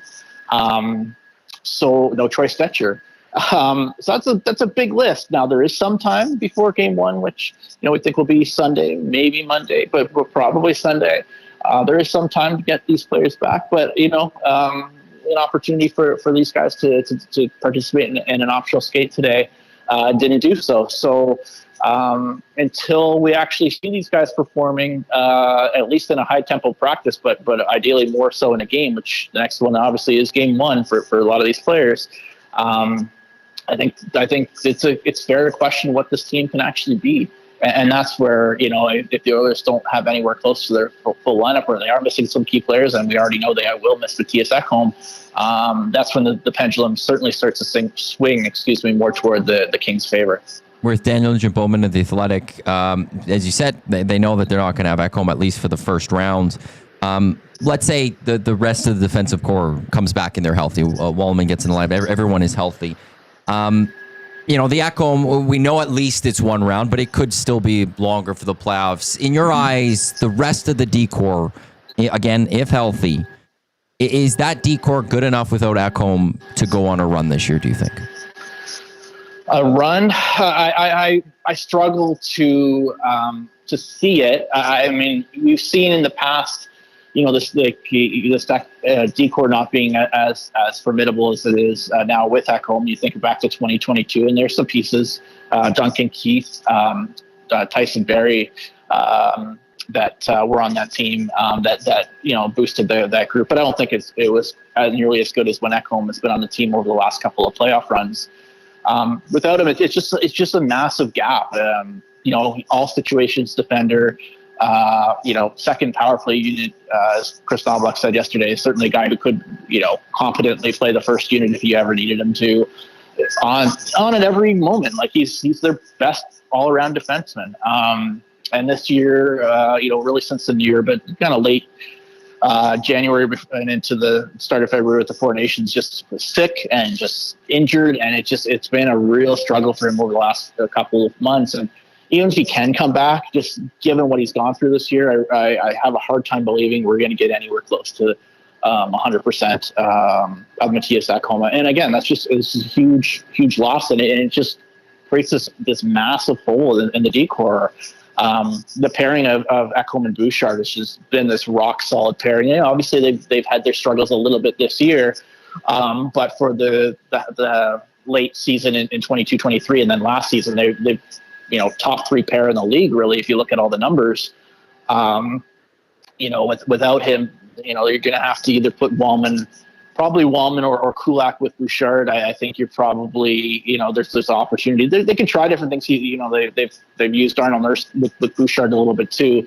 But I think that top four, obviously, if Jake Wallman can come back, and when Darnell Nurse does come back after obviously a suspension that is coming to some degree, to some length, they can kind of mix and match those guys within the top four. But then obviously the bottom pair drops off quite considerably, I think, after that, without Kulak being a mainstay there. So, Brett Kulak's had to step up at certain times in his Oilers career, and this is certainly going to be one of them. But to me, without Mattias Ekholm there, I really struggle to see how this team can start or can go on a long run, even if they can get through the Kings. Daniel, I think we all know who is going to start for the Los Angeles Kings in net. Coach Knobloch hasn't confirmed a starter. Everyone's kind of leaning towards seeing Stuart Skinner, but who do you see starting game one for the Edmonton Oilers, and what does the leash look like for going to, say, if hypothetically Stuart Skinner starts and maybe doesn't have a strong game one, do you think that Knobloch is quick to go back to Pickard like he's done throughout the regular season, or does he allow Stuart Skinner to try to get some semblance of his game that we saw in rounds 2, 3, and 4 last year? Yeah, it's a tough one. I've really been thinking about this the last couple of days, and kind of Chris Knobloch was not really being throwing his confidence behind Stuart Skinner the last couple of times we've been asking about him, but he did obviously leave the door open to whoever was playing the best and whoever was giving the team, in their opinion, the coaching staff's opinion, the best chance to win would get that start. Skinner played very well against the Jets. Obviously, not the full version of the Jets, and he's expected to get the start tomorrow in San Jose, which obviously they're the worst team in the league, and it's unless he absolutely face plants. I mean, if he has a good performance, it's tough to read into that. It's just so unfortunate for the team that he's come back so late after a fluke injury, a concussion after an inadvertent knee to the head from Mikko Rantanen there in that late March game. But yeah, I mean, he hasn't played as well this year. The numbers, support that, show that. Pickard's played better, although, the Oilers have kind of, given, Skinner a lot more of the lion's share of tougher starts and high quality opponents. Having, I guess the roundabout way is saying, I think you probably want to go to Skinner, give him a very, fairly short leash, and knowing that you have a guy in Pickard there that's a very popular teammate that's done well recently, that has, again, better numbers. I think if you go to Pickard and then try to go back to Skinner, or go to Skinner if you need to right away, you might lose him. I think you probably want to start with the guy who's perceived as your starting goalie, and if you need to go the other direction, you do it. That's obviously what the Kings did last year with Cam Talbot, and it didn't work out, and then they go to the backup in Ridge, in the series a year ago. I think that's probably the conventional way to do it, probably the way I would do it when as I think about it here. But again, I think that the leash is probably pretty short, just given struggles that Skinner has had this year, and the fact that he's really has so little runway to kind of get back and running ahead or after his injury and ahead of the playoffs. DMB, I really appreciate you taking some time for us. Enjoy the rest of your day. I'm not sure if you're off to California anytime, right away here, but safe travels if you're traveling for game one, possibly. Yeah, absolutely. I'm trying to figure out how and when to go, but I will be going, and thanks for having me on. We'll talk again soon. Absolutely. Glad to hear. Daniel Nugent-Bowman of The Athletic with us there, joining us to help us look at the Edmonton Oilers. If you're him, you might as well do the Oilers thing. If you could, go to LA early. Oh, yeah? If you're a reporter? He just had a baby, didn't he? Or was this kid young? How long ago was it? Well, he did. Yeah. But I know DVD. He's, I believe, off to Calgary today to cover Calgary, Vegas. And then he would have to go to LA or something like that. He's going early. Oh, is he? I'd want to go early. Well, yeah. Be nice. So would guys with kids. People with kids. Sorry. It's always a nice little vacation. Sorry. On the company dime. Sorry, honey. That's the thing, on the company dime. I think I got a big scoop. All I heard yesterday in the press box was somebody saying, "Hey, anyone look at the Dodgers schedule yet? Are they in town?" Oh my gosh. Yeah. What's the Clippers stadium? Intuit Dome? Intuit Dome. That's what I'd be looking at. Oh, if I was lucky enough to go be covering the Oilers, I'd be getting my Lakers Timberwolves first game ticket. Right, actually, both of them. Yeah. I'd be there for 2 games. Yeah. I'd be messaging the Lakers. I'm actually coming down to cover a Lakers series. Can I get my media pass? Can I get my press pass? Matt, it says Lakers. Yeah, I know. I know. Whoops. Typo. The Oilers play the next day. I'm here to actually cover the Lakers too. I'm actually surprised Dusty, as the owner of this company, hasn't done that yet. You want to know something? The morning show's going to go cover Oilers Lakers or Oilers Kings, and then he just happens to go to the Lakers games for 2 of them. Let's send Zach. He's Joaquin Gage. I'm Matt and Iwanyk. This is EST Afternoons on your clear choice for Edmonton Sports, Edmonton Sports Talk, live from the William Huff studio since 1952. William Huff has provided industry-leading advertised solutions for thousands of valued clients. Their unparalleled customer service, combined with decades of industry experience and desire to make every job the very best it can be, is what they call the William Huff advantage. Visit their website, williamhuff.com, or give them a shout, 780-454-4536. If you go to williamhuff.com as well, you can get the 2025 playoff package, which will include the stickers, the banner, the pom-poms, the decals, all for your house, your garage, your business, whatever. Head to williamhuff.com to get the playoff package. When we come back here on EST Afternoons, it is Heat and Smoke. Myself versus Joaquin Gage. I am 1-0 all time in Heat and Smoke. See if I can keep it going. Here's Zach to come with a sports update. Back with Heat and Smoke in just a few minutes.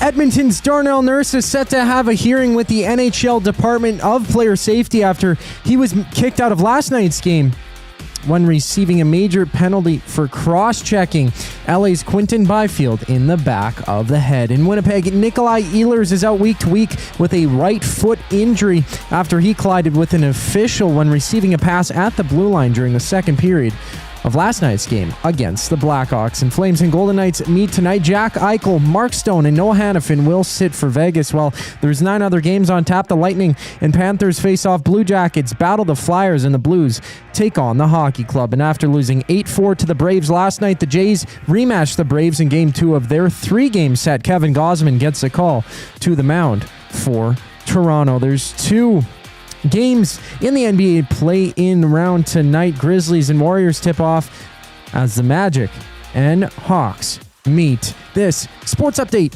is brought to you by Capital Care Foundation. Whether it's a one-time donation or monthly contribution, every penny counts. Find out how you can donate at capitalcarefoundation.net. Heat and Smoke brings us back on the other side of the break. I'm Zach Koob Kubusch, and you're up to date. The River Cree Resort and Casino presents Bump and Grind Rewind, May 16th, featuring Drew Hill. With Cisco and Genuine, plus DJ Hartman B. Bump and Grind Rewind. Friday, May 16th at the River Cree Resort and Casino. Get your tickets now at rivercreeresort.com. And there they go to Sentinel Storage. The snowblower and winter gear goes in. They shoot, we store. Need extra space? Store your winter gear with Sentinel Storage and win extra space at home. Try 4 weeks free at sentinelstorage.ca. Proud partner of the Edmonton Oilers. Hey Edmonton, ready to take advantage of lower rates and better pricing? South Fort Chevrolet in Fort Saskatchewan has you covered. From rugged trucks to sleek SUVs. And with over 40 years in business, you can trust that you're getting the best deal on your new ride. As the proud title sponsor of the Nielsen Show, EST listeners can drive a little to save a lot with South Fort Chevrolet's transparent pricing and down-to-earth sales team. Visit us today in Fort Saskatchewan or online at southfortchev.com. Strike up some fun at the Banquet Bar. Bowling, drinks, and a great time with friends where the good times roll. Whether you're here to bowl or just hang out, the Banquet Bar is your go-to spot. Get real, play hard at the Banquet. Got some gently used furniture or home goods that need a new home? Find Edmonton is here to help. Every month we furnish over 100 homes to those transitioning out of homelessness, and we need your gently used furniture and home goods. Drop off at 5120 122nd Street or call for free local pickup. Just visit findedmonton.com to learn how your donations can help create a home for someone in need. Plus shop our thrift store, in-store or online, with proceeds benefit those moving out of homelessness through housing supports. Visit us at findedmonton.com. Find Edmonton, supporting our community one home at a time.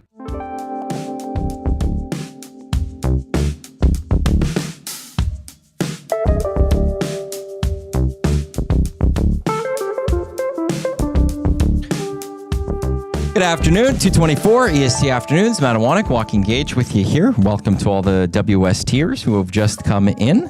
Comment, is there panic in Oilerland? Comment, it's the exact same and it's been the last few weeks. You could make of that as you will. Last night hasn't changed anything when it comes to Oilers fans, of their optimism, skepticism, pessimism, whatever you want to put when it comes to the Oilers going into the playoffs. Nothing changed from yesterday. I can tell you that much. What it's been over the last couple of weeks, that's probably what it is. People are confident, some are nervous, some are worried, some want to just see what this team looks like. It's all over the place. to comment. How are Winnipeggers? Are they confident? Are they starting to worry now? Where are you with the Winnipeg Jets going into the playoffs? They don't know who they're going to meet tonight.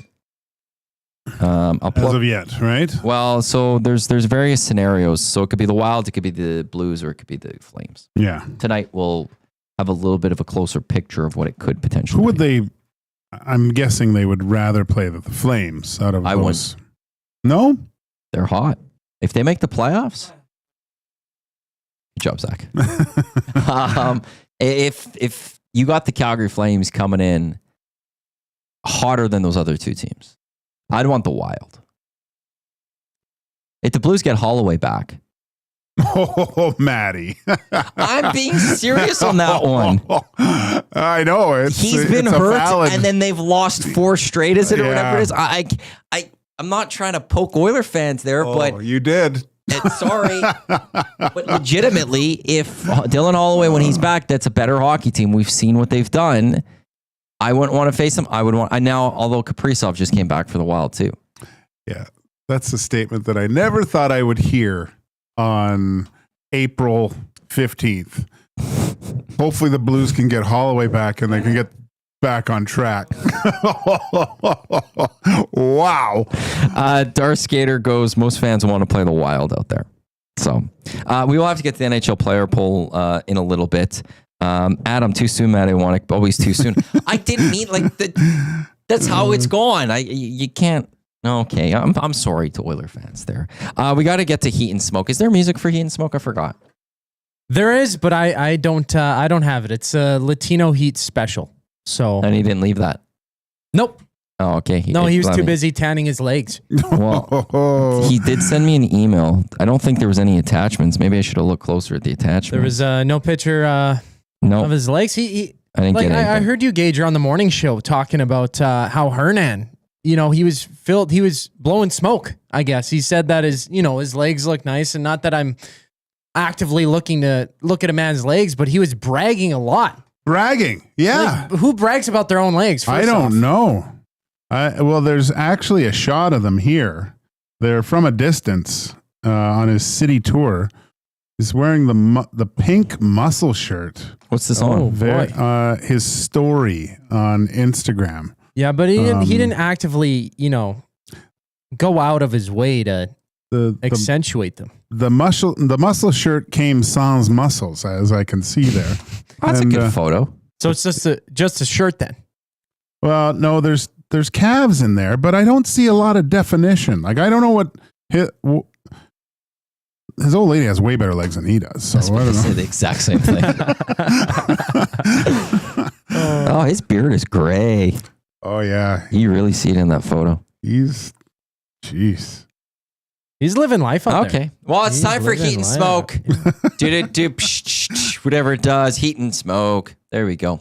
There's your intro. Good intro. You want to explain Heat and Smoke to people, Zach? Yeah, for those who have not had the pleasure of hearing this fine segment, Heat and Smoke, sponsored by nobody just yet. If you want to sponsor this wonderful segment, reach out to Matt at EdmontonSportsTalk.com. I can get you in touch with, if you reach out to me, I'll put you in touch with the right people. Boom. Don't worry. It's always safe to just send it to me, Zach. There we go. But it's always a fun time here. It's trivia based, so I came up with a handful of questions. I think I got 9 questions, hockey related, and I test the boys. They have one go at it each. Whoever gets it right has to defer to the next person. So that means, say, if you get question 1 right, Maddie, it'll go to Gager to kick off the answer Next for question. the second question, And then we go on from there. Yeah, I find that weird, but whatever. I do too, but Who came up with the rules? I did. I kind of on the fly too. Oh, okay. That's kind of how we've been. That's it. I'm not changing the rules. I don't need to be known as the guy that comes in and does all that stuff on different shows. I'm here to just carry this on. We might have to have an organizers meeting and maybe change it up one day, but that's how it is today. So, who won the last? Well, I guess you guys haven't played each other. So you won the last time over Hernan, who was he said he was going to clean sweep it, but Gager could go first.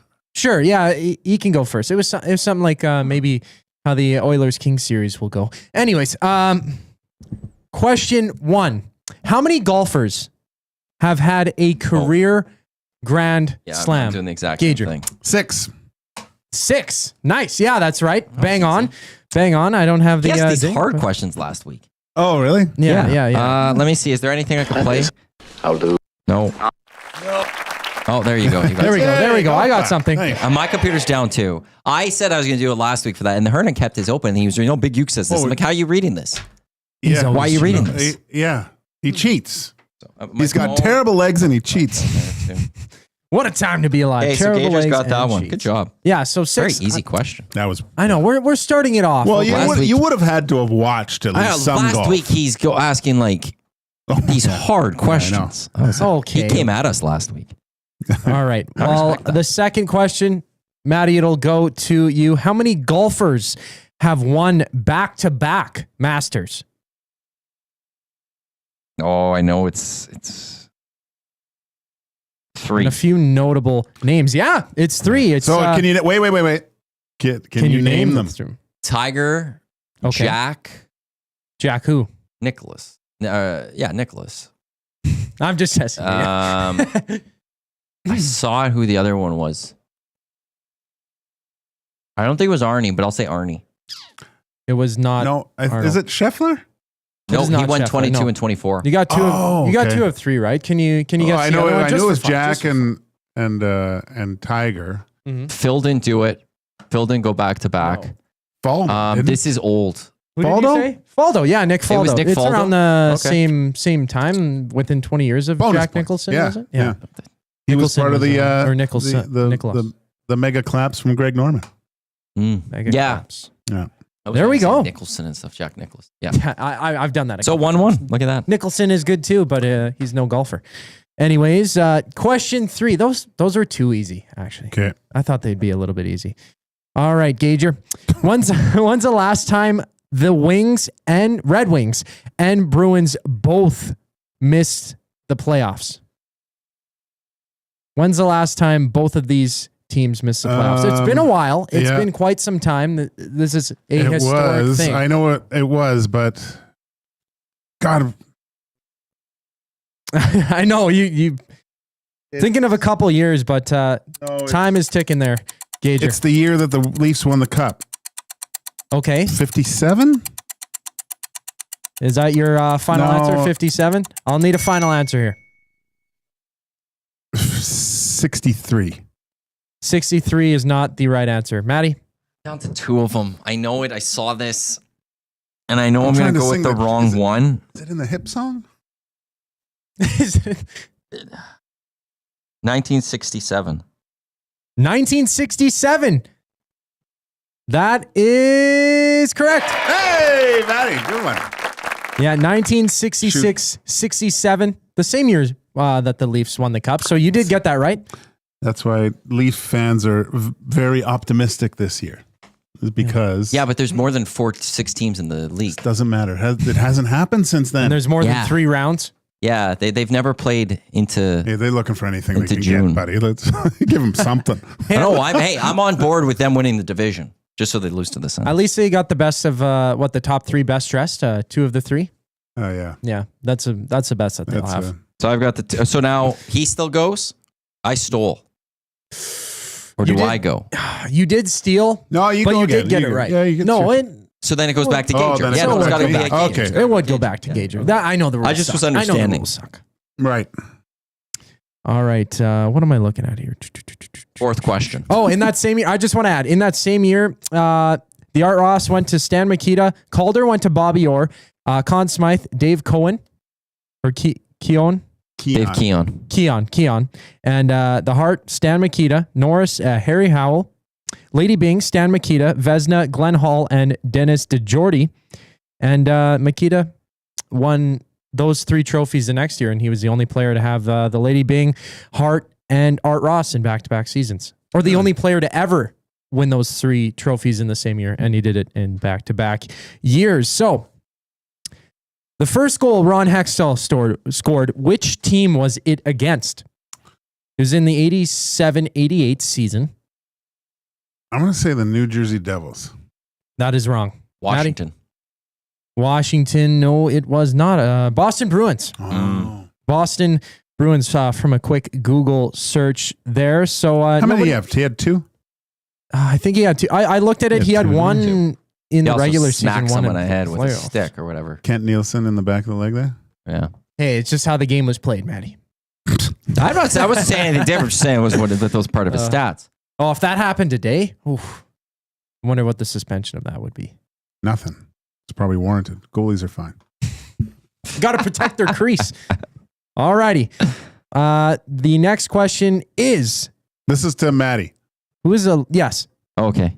Who is the last rookie to score in his first NHL game? Other than Ivan Demidov, who did it last night, getting 2 points. The last rookie to score in his debut game? Yes. I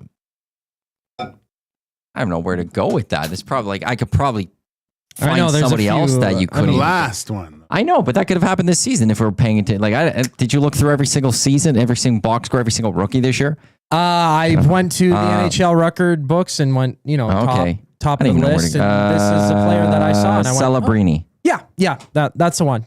It's an obvious, but a sneaky kind of question. I thought I'd get you some right. A little bit. Yeah, you want to give me a little? You're right. He got injured. Okay, whatever. Yeah. He did get injured. Yeah. Okay, let's 3-1. Thank you. Yay. Yeah, I don't have a better sound than that. I might have to get the ding. No, it's good. Something like that. Okay, which defenseman has the longest goal streak all time? So in like a regular season, how many games in a row that he scored a goal in? Yeah. Which defender? And I guess extra points if you can guess the amount of games properly. So it's 3-1 Matty right now? Yeah. Goal streak for a defenseman. It's got to be a guy that scored a bunch.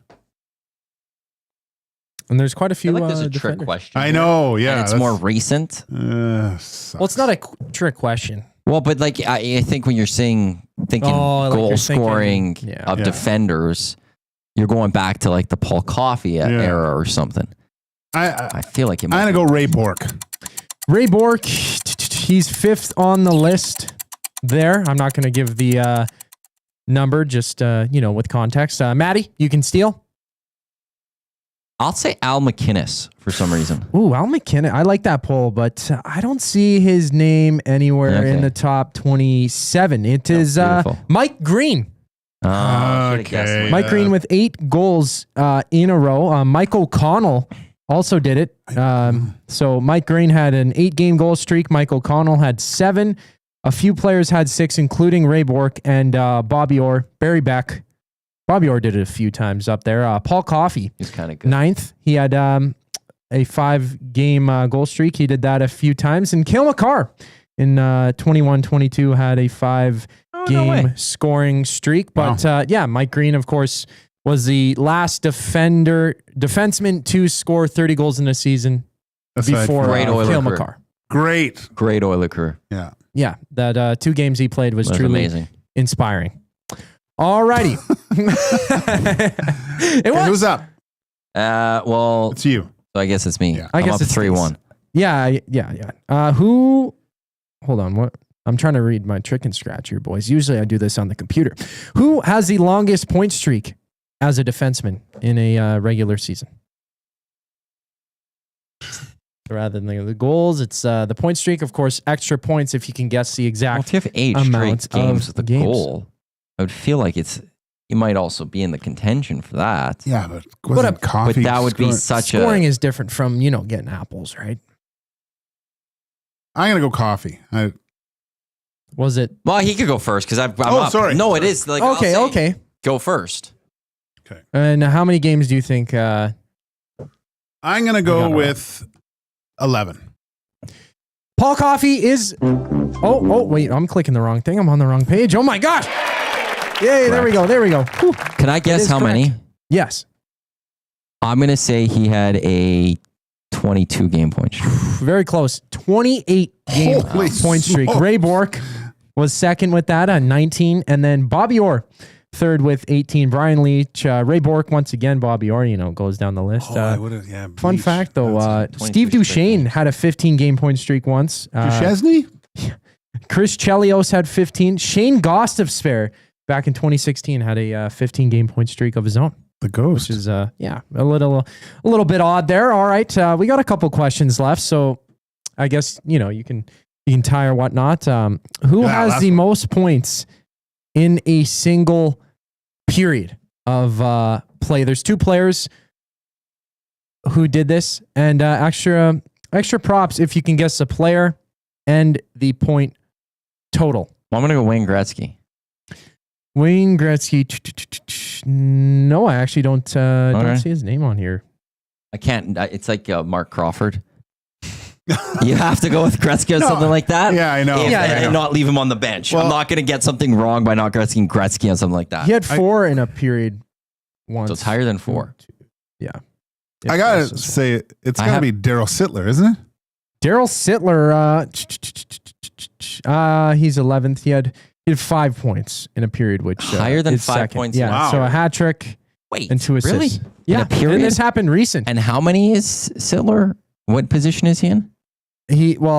Tied. I guess he's tied 3rd. I guess So there's because 2 1 and people 2 better. is tied, and then there's 2 people better who share top spot. But it says he's 11th. Can't I be don't know how Sam they have it, Gagne. yeah. He didn't get 6 points in a period in that No, it 8-point isn't Gagne. night. No. No, this is just for fun. Yeah.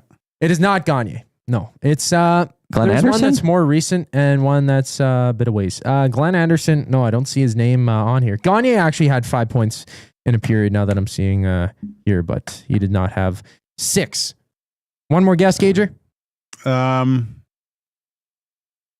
More recent too. More recent. Well, there's 2. There's one that happened a while ago, and then one that happened Kucherov? more recently. No, I do not see Kucherov up here. Brian Trottier and Mika Zibanejad both had. Oh, yeah, I know, right? Because he had both had a hat trick and 3 assists. That one for Mika Zibanejad, he was Rangers 2021 season against Philadelphia, 9-0 shellacking of the Flyers, and Brian Trottier did it in the 78-79 season against the Rangers, 9-4 victory in that one, and they both did it in the second period. I do have one more question, but do we have time to? Yeah, we can get the one question. more. Yeah. All right. I'm up 3-2. This is Gager's answer here. Yeah, I guess so. Yeah. This is for the tie. Which D-man has the most goals in their career? Most goals? Most goals in a career, and extra points if you can guess the amount of goals. God, I just and you thought they'd be easy. The golf ones. Who played that? It's got to be Bork. Wow. Yeah, Ray Bork. Okay, yeah. 410 I didn't last guess. Goals. I'm going to go 410 goals. Oops. Did you? Well, where'd you he get that said from? 410. So I'm trying to get that bonus point there. So Well, I it's a guess it's tie. tied. What happens on a tie? Usually, next week. there should be another question. I'll knock out Hernan. Yeah, Hernan Get out of here. said it anyway. I mean, I still haven't Hernan's lost in a it. Mexican prison by now, anyway. EST Afternoons, Matthew and Joaquin Gage permanently starting on Monday. This is EST Afternoons. Matt, Gager, and Zach. That was Heat and Smoke. As Zach said, if you want to sponsor that segment, get in touch with me, Matt at EdmontonSportsTalk.com. When we come back, we'll read the inbox. We'll get into the nasty chat. Mine has been down this whole time, so we'll have to catch up on what everyone is saying, and we'll wrap up the show and let you know what's coming up on the Reed Wilkins Show with Jay Milne. Here's Zach with a sports update. Back in just a few minutes here on EST Afternoons on your quick choice for Edmonton Sports, Edmonton Sports Talk.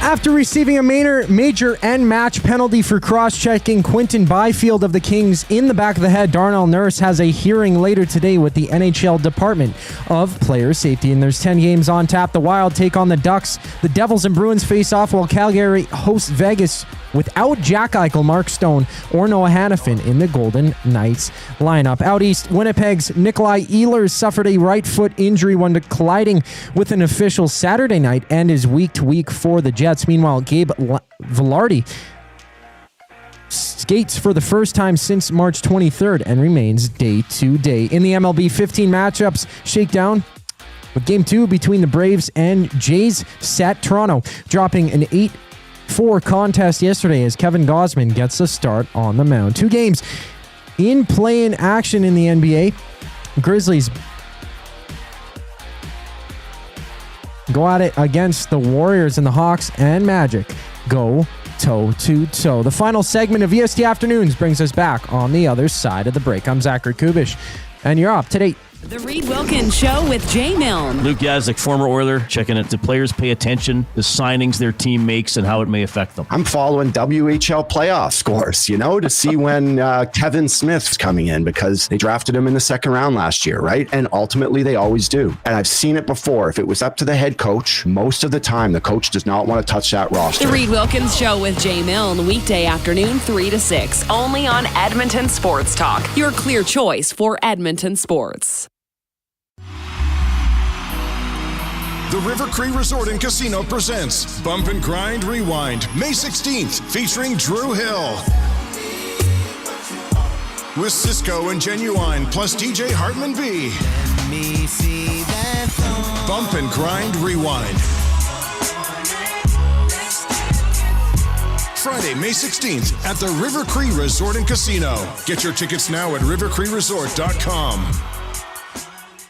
You've heard the name, but what does it mean? For over 66 years, William Huff Advertising has supplied signage from screen printing to digital to LED with design, production, and install in-house. It's a one-stop shop for all your signage needs. Edmonton owned and operated, William Huff has been trusted by the biggest companies and teams in the City of Champions and many others across the country to do the job. If you're looking for a way to get the word out about your company or event, they are the answer. Go to www.williamhuff.com. Their results speak for themselves.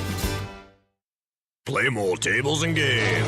Play more tables and games. Make the most of your bad game.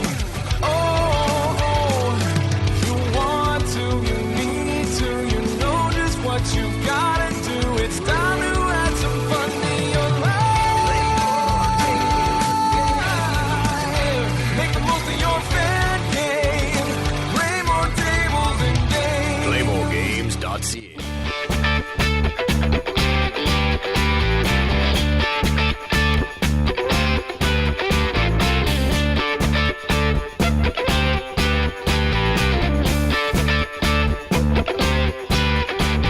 .47. This is EST Afternoons. Matt and Gager with you alongside Zach. You can always get in touch with us. Afternoon Inbox, which is presented by River Cree Resort and Casino, home of Tap 25 Restaurant, where the entire menu is 50% off 7 days a week from 2 until 5. C-Max from Southside. This is from my comment with Holloway. Where's Hernan? Fire Iwanyk after that last take. Get him off the beach. Bring Hernan back in. Waddy and Cloverdale, upgrading the D has been the job one for Jackson and Bowman. They've done everything, but how do you deal with the Bruins to come away with an injured Frederick and Jones while Carlo was clearly available? Such frustrating management. That's going to be an interesting one to pay attention to. With like the Frederick, what does he do in the playoffs? He has to have a good playoffs. Well, if he doesn't play, then this deal is not well done. It's awful. Yeah. It is just awful in so many ways. If he has a great playoffs or comes in and produces and contributes, it's a fine deal. I still will not like the asset management loss for salary retention. If they win a cup, it doesn't matter, though. If they win a cup, it doesn't matter. Nothing matters at that point. You can celebrate however you want. I got to apologize to you, Matty. To me? Why? Yeah. Well, I told you yesterday that I was going to watch Last of Us. I didn't say you meant to. You're going to watch it yesterday. I said I was going to try, but then I had work to do, and then the game was on, and I pushed the game off. But my wife and I were watching. She didn't watch the whole thing, or can't remember. But Daredevil. Okay. It's so good, and so I'm kind of rewatching that with her. So we decided to just bang out a couple episodes of Daredevil. But I think I could probably convince her for a Last of Us tonight. Well, my only question was not last night, was like, are you going to watch it as the series progresses? Or because yesterday you even made a comment, you might just wait till all I don't think I can out. wait that long. It's one of those shows where I'm going to hear something, and I kind of know, but I it takes me back to a simpler time when shows did come out once a week and you had to watch it at that time. Like you set aside everything to make sure that you watched that show. So I still set aside, I don't watch it always right as it comes out, but like White Lotus, Last of Us. Yeah. I'm like, okay, my Sunday night is dedicated to, it comes out at 7. I would like to watch it at 7, but if I'm not watching till late, I could live with that. But I need to watch it on Sunday. I am watching this Sunday night because I'm not going through the week not having watched it. But I love the anticipation of watching an episode and then thinking about it all week and then waiting till the next Sunday. And I have this recap show I listen to from Bill Simmons' podcast network. Yeah. They did it for White Lotus. I don't know if they're doing it for Last of Us. I think they're supposed to. I haven't seen episode 1 drop yet. I can't, I love that week of thinking about it. Yeah. Well, and like, I think the last show that I really had to do that for, where the next day you were going to hear something about what happened was like Walking Dead and Breaking Bad. Like Walking Dead was so good when it first came out. It was so good. And you had to watch it that night, whether you recorded it or not.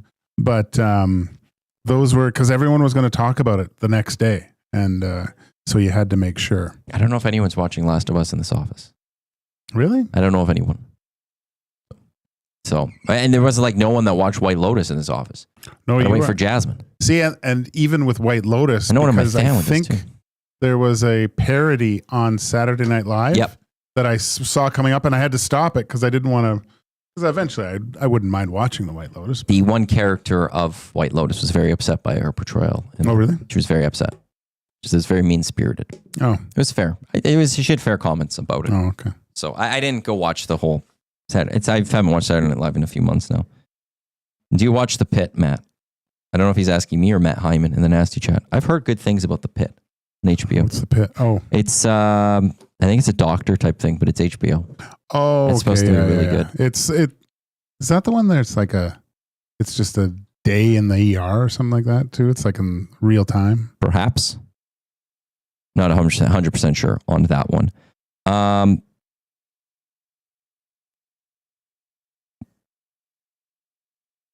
I'm just more psychotic. Yeah, we've read somebody's messaging me the Connor McDavid quote. Oh, okay. There's a little bit more. He said, quote, I just don't like the theories that people are counting us out. We're a great team here. Bumps and bruises along the way, obviously, but we're a dangerous team when we're rolling and healthy, and we are healthy.